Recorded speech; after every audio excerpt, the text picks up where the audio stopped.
Hello and welcome to the Great Southern Touring Route. I'm actually really excited to talk to you tonight about this breathtaking journey in the west of Victoria.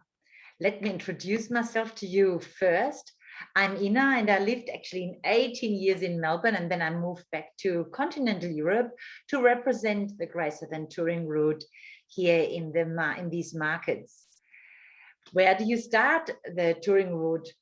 You land in Melbourne, and I love the city. It has actually been named a number of times as the most livable city in the world, and I can truly confirm that that's true.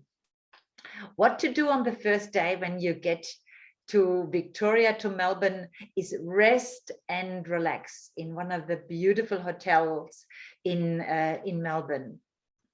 Let me show you first where we are before I take you on the journey.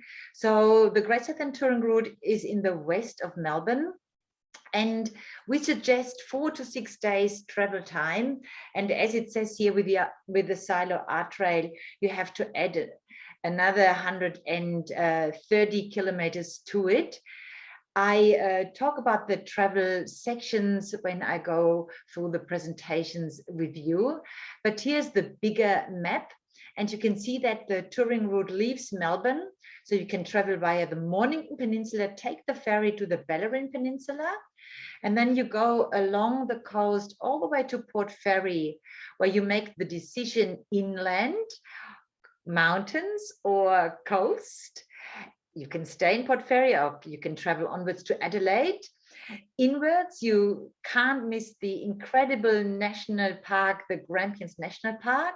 You can detour in Halls Gap and explore the Silo Art Trail up north, and then return back via the Goldfields and Daylesford to Melbourne.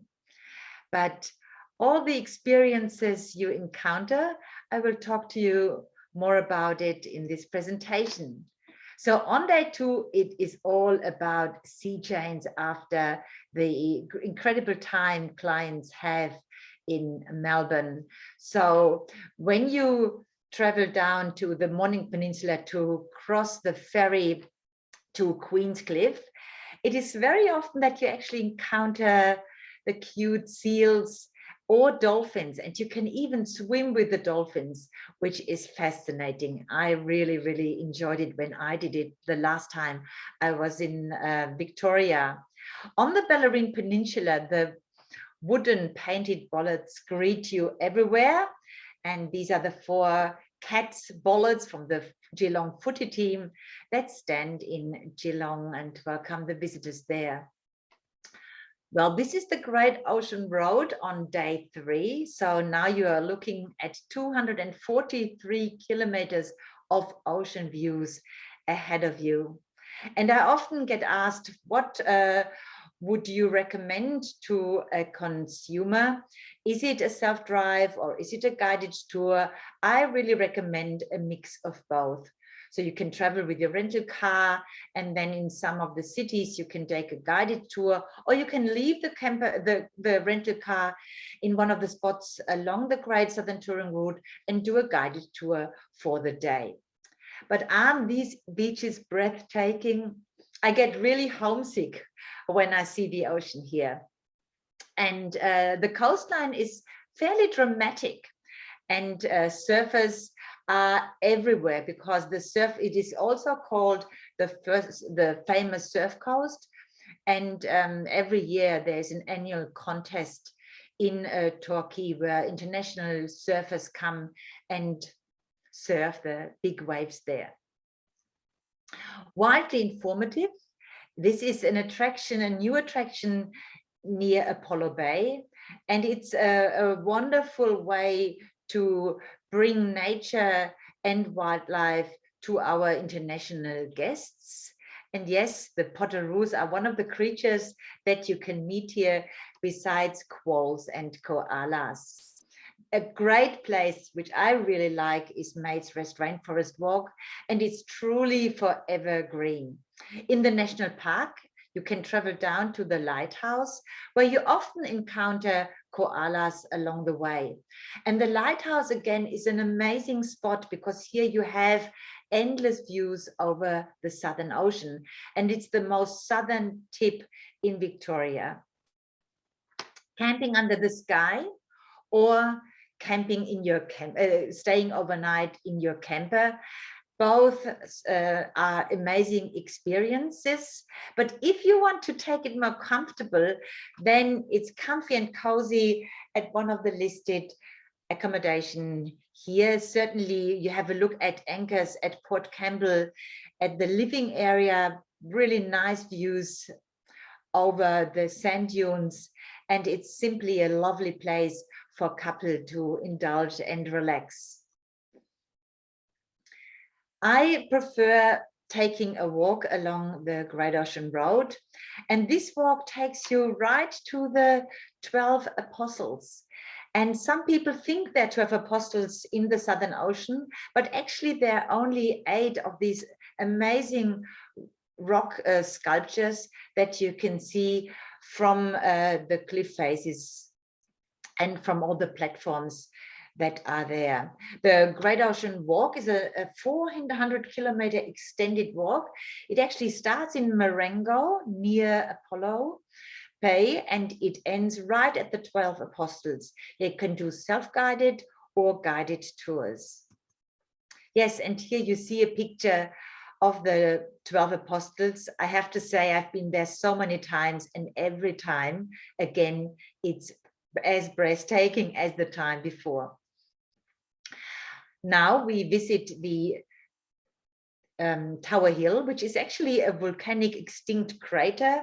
And what I love about it is that you experience, again, lots of wildlife.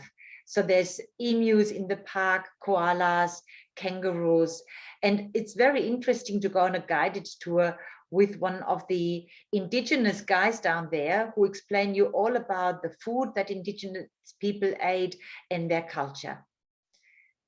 And isn't this beautiful? This is the trip up to the Grampians National Park. And I can only say, you have to go there, you have to stay. One of the best places to stay is the Royal Mail Hotel, and isn't that a view? If you want to go a little bit further north to Hall's Gap, you can do a very adventurous walk. Actually, this is the Pinnacle Walk. And as it says, it takes about 3.5 hours, and you can do an extension when you start in Hall's Gap via Venus Bath. However, the most exciting trail is now the Grampians Peaks Trail, which is a 12-night, 13-day hike adventure. And I really look forward to do it, to travel from the north, from the tip of the Grampians all the way to the south, to the Royal Mail Hotel. But don't be scared. Your clients can actually do smaller sections of it, and they will be surprised about all the things that they see on their way. Yeah, for example, this is one of the views that you have. And there's obviously also very many ways to stay overnight. The Aquila Lodge is very eco-friendly, and personally I really enjoyed my stay there too. And you can look right into the trees, and sometimes you are even lucky and see a koala. The indigenous culture is very strong in Hall's Gap. So there's a number of indigenous paintings dotted around the Grampians National Park, or you can learn more about the traditions at Branbach Cultural Center. As you see, I love walking, therefore we have all these walking pictures in the presentation, but it's one of the best ways to experience the land. As I mentioned before, from Hall's Gap, you can detour up to Horsham, and from there it's not far away to Rupanyap, where you can see those amazing art galleries under the sky. This is just one of them, but in Rupanyap you find already 4, and this is one of my favorite. It's just simply gigantic. Now it's time to leave the Grampians National Park region and travel back east towards Ballarat. And in Ballarat you should visit, it's actually a must to go to Sovereign Hill and pan for gold. In this historic town you learn all about the gold rush and the migration to Australia from the 1815s onwards. Before you end the Great Southern Touring Route, it's worth to relax in Dalesford. And if you found gold in Ballarat, you can certainly afford to go to one of the luxurious hotel like the Lake House and indulge in their local food, in the produce that they offer, and go to some of the local wineries. There's so much more to talk about the Great Southern Touring Route, but time has come to an end. My favorite itinerary is listed here, and I've pretty much talked you through the steps. I think the mix between ocean and hinterland is the best way to explore the country. But the most, actually the best of all experiences is the friendliness of the Australians, which you encounter along the way.